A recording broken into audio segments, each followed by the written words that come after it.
Welcome, beloveds, on this beautiful Sunday. Thank you so very, very much for pausing in your day-to-day activity to share your energy with me. Know that not only is it appreciated, but it is noticed. It is noticed by that which is the form of willingness, the energy of willingness that says, I'm willing to pause. I'm willing to participate in something beyond my standard routine.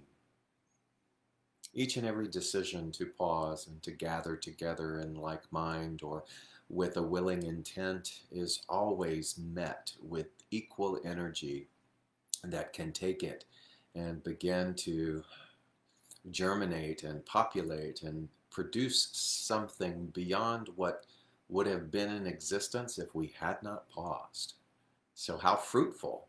This is fruitful for us to gather together. This is fruitful and productive for each of us at our own level of intention and awareness. So my prayer today, my invocation, my invitation is that all energies, all divine energies, all systems of love and high vibrational knowing and genius and limitless creation now come and weave themselves into us, into our willing heart, into our hunger, so that we are fed the most beautiful, most particular nourishment that is needed for us in this moment. May we surrender identity, may we surrender all blocks and resistance, even that which we do not know, so that we may sit, stand, breathe, watch, participate with this purity of heart. And knowing that this is so at the level of, again, all of our willingness and experience. We give thanks for life. We give thanks for breath. We give thanks for option, known and unknown, the limitless supply of option. How wonderful it is to be in human form. Let us celebrate it together now. And if you will join me and say, and so it is, Ashe, Amen. Good morning, everyone. Welcome, welcome. Hello, everybody. Thank you for tuning in. Again, feel free to say hello wherever you might be from. It's always wonderful to see where everybody is tuning in from, and it's great to be with you. So I was just downstairs in my kitchen not 10 minutes ago, reheating some coffee and still marinating in what I proposed or thought I would be offering you this morning. And the words cling lightly came to mind. Because I wanted to talk to you about is stagnation, and how stagnation is such a prohibitor to us. It's the thing that locks us into identity and thought. And I wanted to find a way to talk about that, but also to talk about our nature as a hybrid being, the combination of the macro and the micro, the combination of the ethereal, the godness, and the humanness, the absolute and the relative, and how when we look at all of that and we find ourselves or we catch ourselves being stagnant, that we are losing a part of our hybrid expansive nature and we are focused on one thing. And so sometimes when we talk about that, we're wanting like solution, do this, sort of a cookie cutter three-step thing towards this. And then the words cling lightly came to me. And very fast I ran up here and I was Googling to see if anybody had ever used that term. And I came across one article written in 2013 that had used that phrase. But cling lightly, what does that mean? Well, we would say, when we were talking about stagnation, to not cling. But clinging lightly means that, for me, and our hybrid nature, love what you love. In your humanness, if you love someone, love them. If you are madly, passionately enamored by something, love it, but cling lightly to it. Don't allow ourselves or watch how we begin to build a dependency on that thing, on that love. But don't love. Love with abandon. If you want to explore something, explore. But cling lightly to that exploration having to be perfect. If you want to write or create or to give voice to something, even to an opinion, do it. Love it. Throw yourself into it, but cling lightly to whether or not anybody receives it. Do you follow? So, to talk about not becoming stagnant sometimes can have a halting nature to it. In other words, then we end up not doing anything and we become stagnant and not wanting to be stagnant. But the practice or the art of clinging lightly is don't fear anything. Just don't grow attachments to the thing that you are pursuing. Don't grow attachments with your love. Don't grow attachments to your expression. And in particular, don't grow attachments to your opinions or your need to be perfect or to be right. So love with abandon, express with abandon, be messy in our microcosmic expressions in human form. Be messy, love messily, love with abandon, and don't cling to the form. And so what does that mean for us, or what does that look like? Particularly in this capsule of time that we are all experiencing on planet Earth. Clinging tightly is often woven into some false narrative of security. In order to keep something safe, or in order to preserve something, we must cling tightly. And what we've come to experience, hopefully, I'm believing that if you are here and you are watching this, you have come to realize that that is that form of stagnation. And what do we tend to cling tightly to? Who we think we are. Possessions. Many of us are clinging tightly right now to our financial reserves, no matter where they are on the scale, high or low. We cling tightly to those things because we are moving again into what I term prevention energy. We are trying to prevent something that has not happened yet. So prevention energy does what? It paints. So the mind becomes a canvas and it paints a picture of a sort of worst case scenario, a disaster, if you will, or something that we are clinging tightly to. We are trying to preserve something. And so it's great to notice that. So we can cling to, let's say, our resources, but to cling to them lightly. What does that look like? So as something comes our way, as there is a flow, we can begin to look at how we want to circulate that flow. And I love the word, and I think I picked this up from an old video many years ago from Reverend Ike. How many of you remember Reverend Ike? Oh my gosh. But here's what I loved about this video. He said, never use the word spend, because the word spend has finality to it. I spent this, which means now it's over.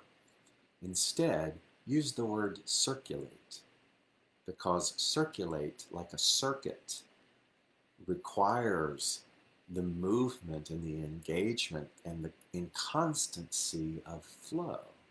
We become circuits, and when something circulates, what does it do?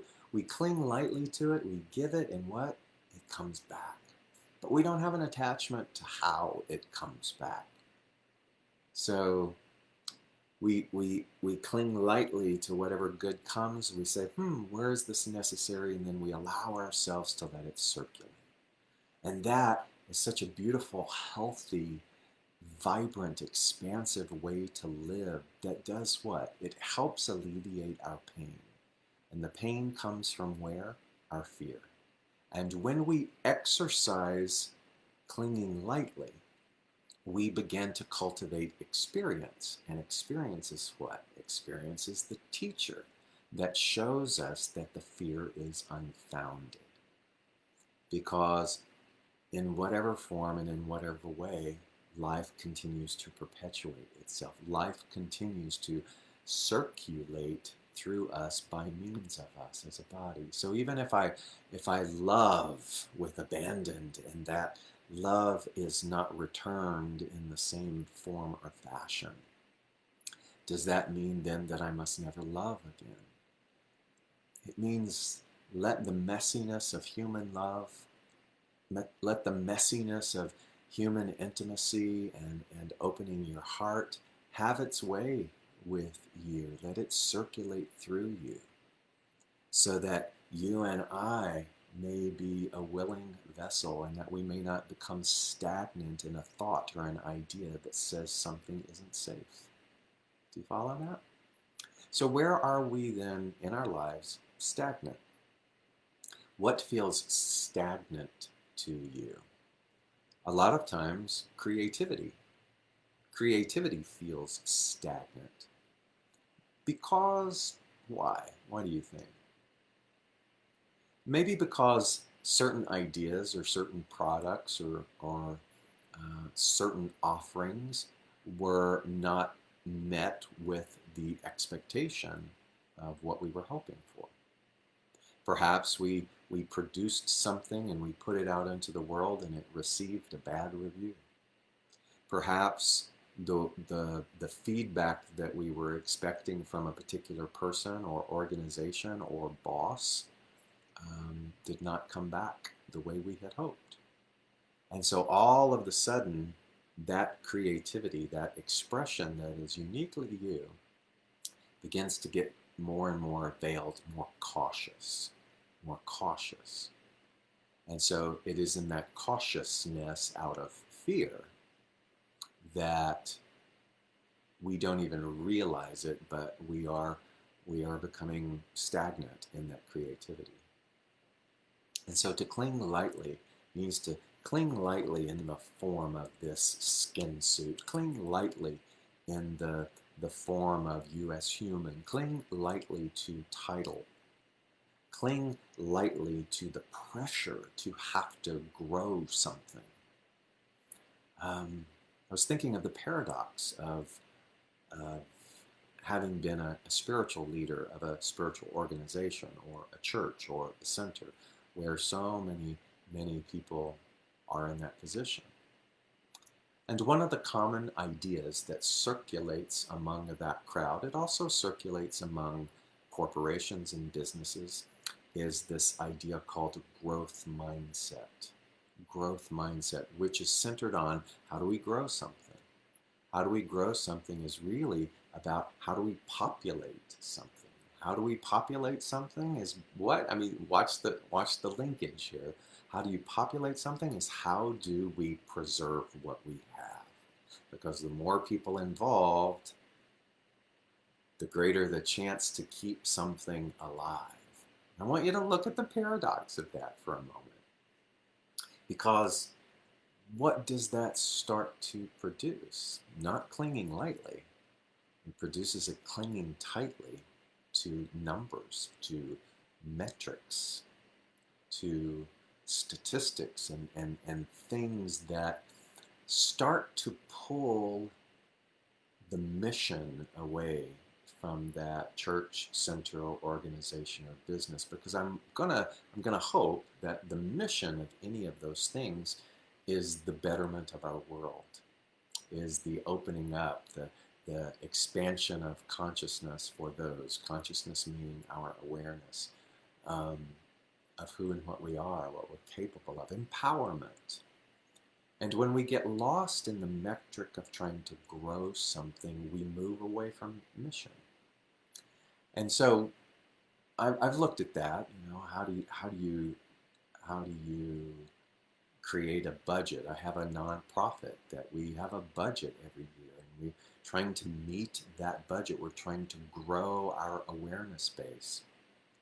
And again, there's nothing wrong in clinging to that idea, but cling to it lightly, meaning by all means, let your organization be known. By all means, produce videos and talks and opportunities and classes for people to come in, but cling lightly to whether or not they stay. Did you hear that? So when I was a minister, the idea of church growth suddenly started to make me laugh, because I thought, oh my God, this is sort of a paradox. If I was running a university, my mission wouldn't be to keep the student. My mission would be what?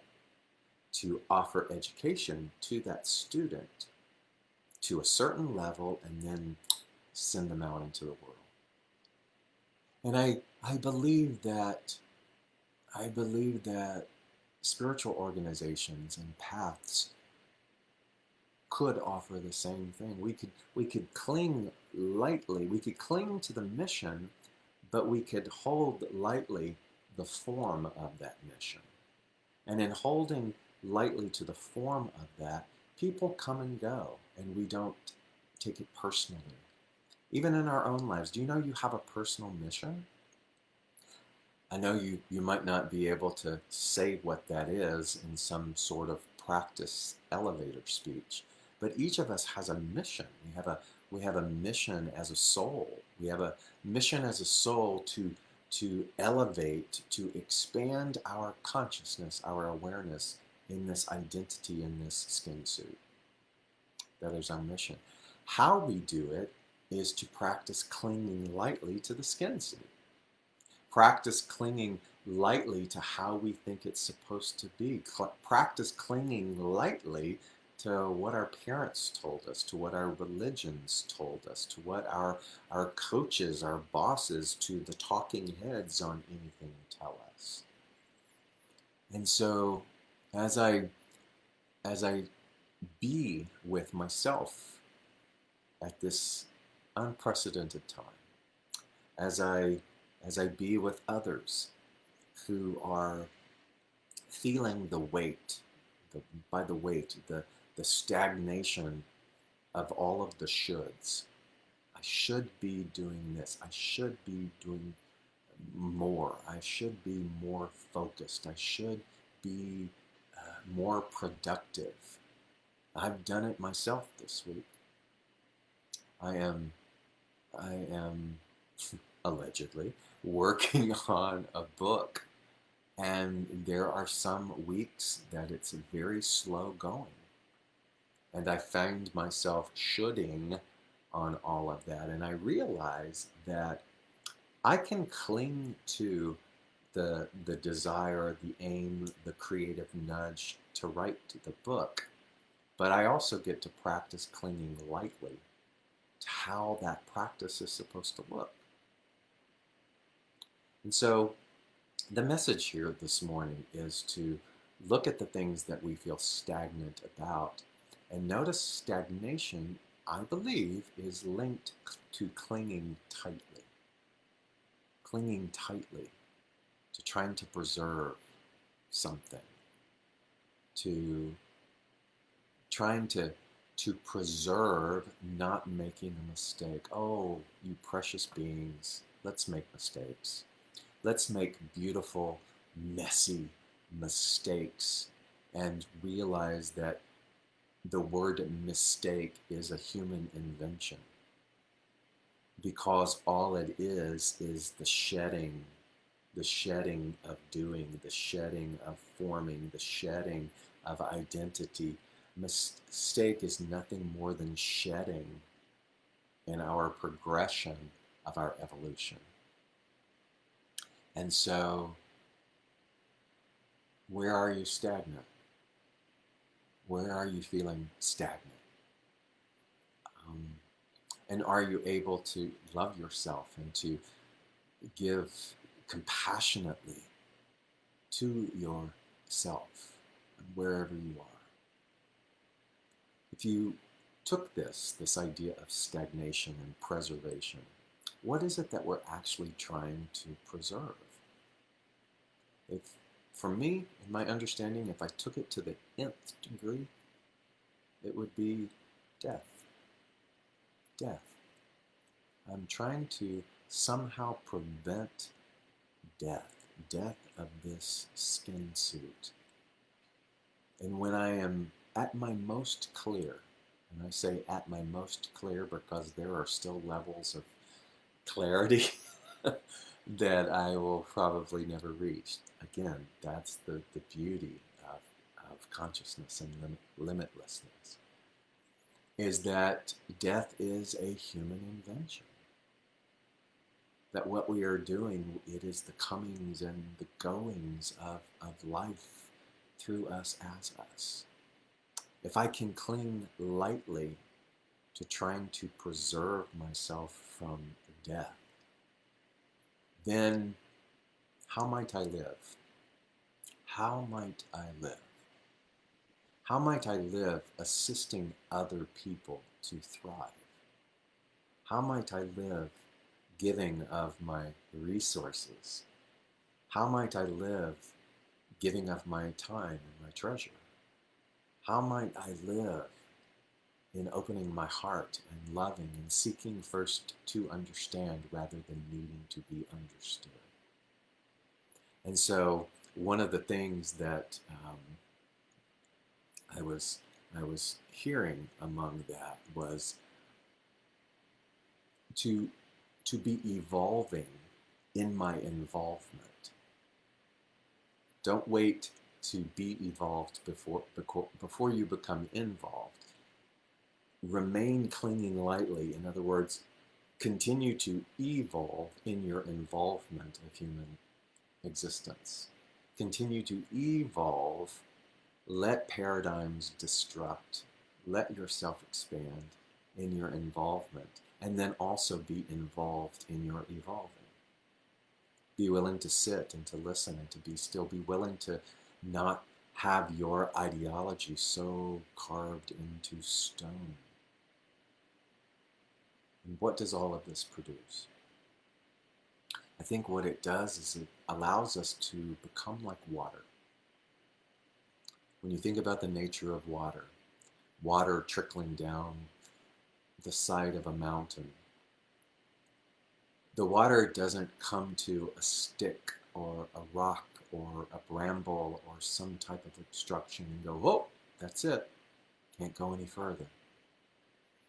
In its clinging lightly, it may pause, but then it reroutes.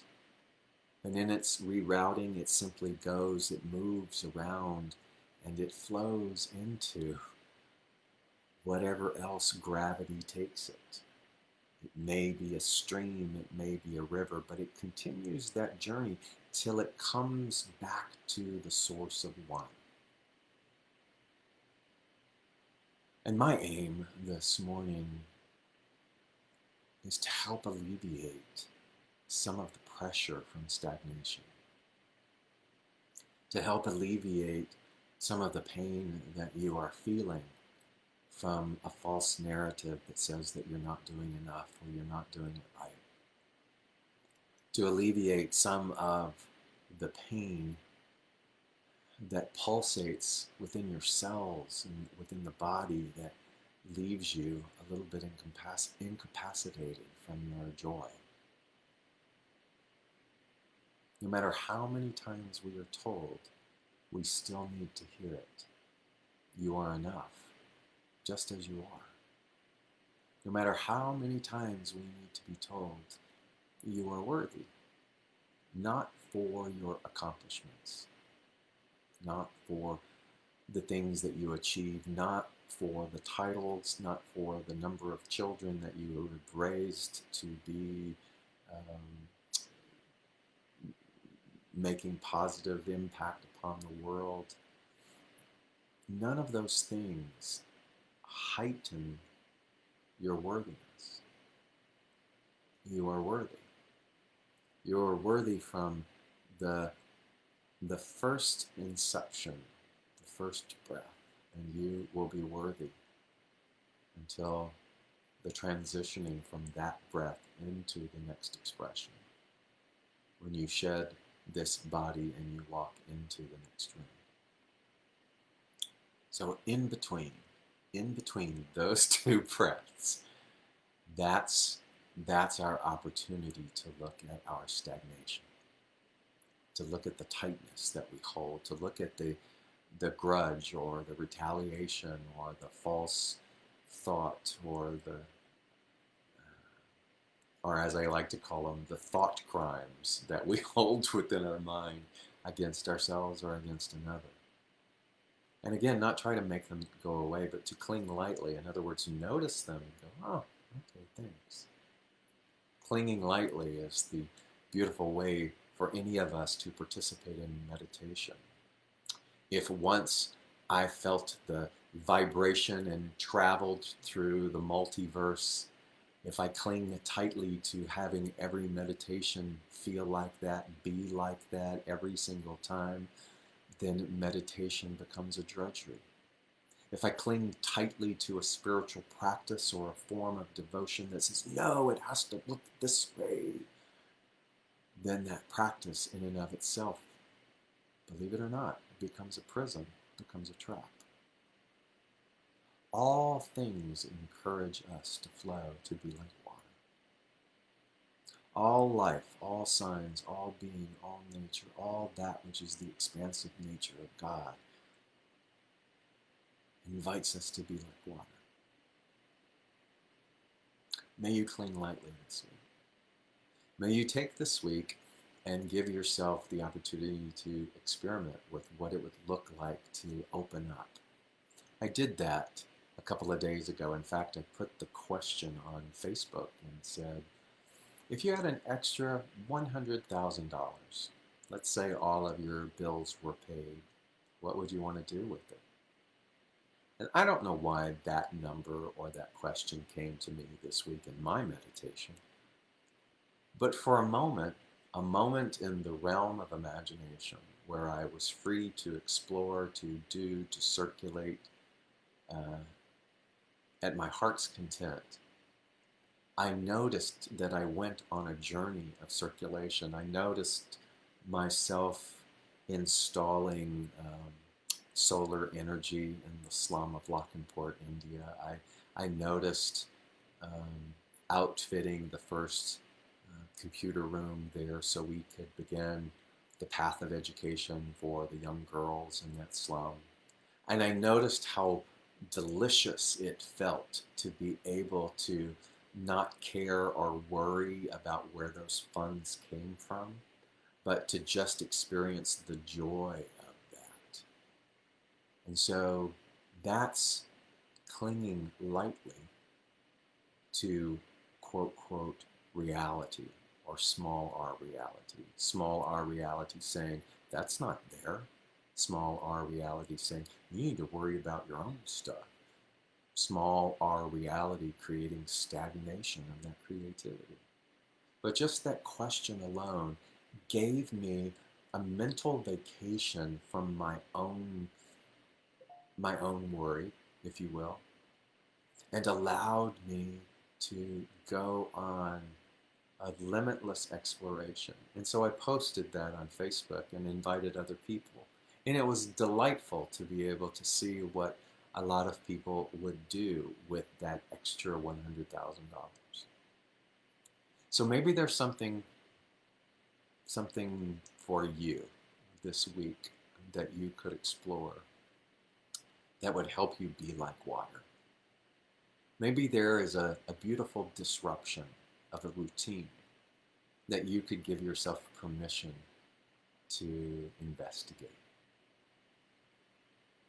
May we all cling lightly to the seriousness, the seriousness. May we all cling lightly. And that doesn't mean that we don't take care of one another. That doesn't mean that we don't act responsibly. It means that we operate out of love and not fear. That is the ultimate in clinging lightly. May you be blessed this week. May you find a renewed sense of peace. May you be able to laugh. May you find joy. May you find camaraderie and like-minded individuals who will help soothe whatever stagnation. May you be invited to, in some form or fashion, flow like water with others so that you can enjoy the ride. And may you be blessed. If you gain value out of these Sunday messages, I invite you to look below in the text and description of the post, and all of your contributions are appreciated. Go to YouTube and find me and subscribe if you feel so led. Cling lightly. Oh, I love you so much. I love you so much. Thank you for being here. God bless.